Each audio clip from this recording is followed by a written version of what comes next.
ಎಲ್ಲರಿಗೂ ನಮಸ್ಕಾರ. ಇವತ್ತು ಸದ್ಗುರು ಅವರು ಹೇಳಿಕೊಟ್ಟಂತಹ ಇಮ್ಯುನಿಟಿ ಬೂಸ್ಟರ್ನ ಹೇಗೆ ಮಾಡ್ಕೊಳ್ಳೋದು ಅಂತ ನಾನು ನಿಮಗೆ ತೋರಿಸ್ತೀನಿ. 3 ಸ್ಪೂನ್ಸ್ 3 ಟೈಮ್ಸ್ ಎ ಡೇ, 4 ರಿಂದ 8 ವಾರದಲ್ಲೇ ನಿಮ್ಮ ಇಮ್ಯುನಿಟಿನ ಹೆಚ್ಚಿಸುವಂತಹ ಸೂಪರ್ ರೆಸಿಪಿ. ನಾನು ಒಂದು 10 ಬೆಟ್ಟದ ನೆಲ್ಲಿಕಾಯಿನ ಈ ರೀತಿ ಸಣ್ಣಗೆ ಕಟ್ ಮಾಡಿ ಬೀಜ ತೆಗೆದ್ಬಿಟ್ಟು ನೀಟಾಗಿರುವಂತಹ ಗಾಜಿನ ಸೀಸಾಗೆ ಹಾಕ್ತಾ ಇದ್ದೀನಿ. 2 ಟೀ ಸ್ಪೂನ್ ಅಷ್ಟು ಬ್ಲ್ಯಾಕ್ ಪೆಪ್ಪರ್ನ ತಗೊಂಡು ಈ ರೀತಿ ಕುಟ್ಕೊಂಡು ಪೌಡರ್ ಮಾಡ್ಕೊಳ್ಳಿ. ನೋಡಿ, ಸಣ್ಣಗೆ ಪೌಡರ್ ಮಾಡಿಕೊಂಡು ಅದನ್ನು ಆ ಗಾಜಿನ ಬೌಲ್ಗೆ ಹಾಕೊಳ್ಳಿ. ಬೆಟ್ಟದ ನೆಲ್ಲಿಕಾಯಿ ಸಣ್ಣ ಕಟ್ ಮಾಡಿರ್ತೀರಲ್ವ, ಅದಕ್ಕೆ ಹಾಕ್ಬಿಟ್ಟು ಚೆನ್ನಾಗಿ ಒಂದ್ಸಲ ಶೇಕ್ ಮಾಡಿ.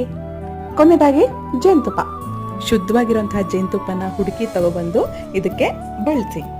1 ಬೆಟ್ಟದ ನೆಲ್ಲಿಕಾಯಿಗೆ 1 ಟೇಬಲ್ ಸ್ಪೂನ್ ಅಷ್ಟು ಜೇನುತುಪ್ಪ ಹೆಚ್ಚುತ್ತೆ. ನಾವಿಲ್ಲಿ 10 ಬೆಟ್ಟದ ನೆಲ್ಲಿಕಾಯಿ ತಗೊಂಡಿರೋದು, so 10 table spoon, tea spoon ಅಲ್ಲ, ಟೇಬಲ್ ಸ್ಪೂನ್ ಅಷ್ಟು ಜೇನುತುಪ್ಪನ ಹಾಕಿ ಚೆನ್ನಾಗಿ ಕಲಸಿ. ನಂತರ ಮುಚ್ಚಳನ ಮುಚ್ಚಿಟ್ಟು ರಾತ್ರಿ ಫುಲ್ ಹಾಗೆ ಬಿಡಬೇಕು. ಓವರ್ ನೈಟ್ ಹಾಗೆ ಬಿಟ್ಟು ಬೆಳಗ್ಗೆ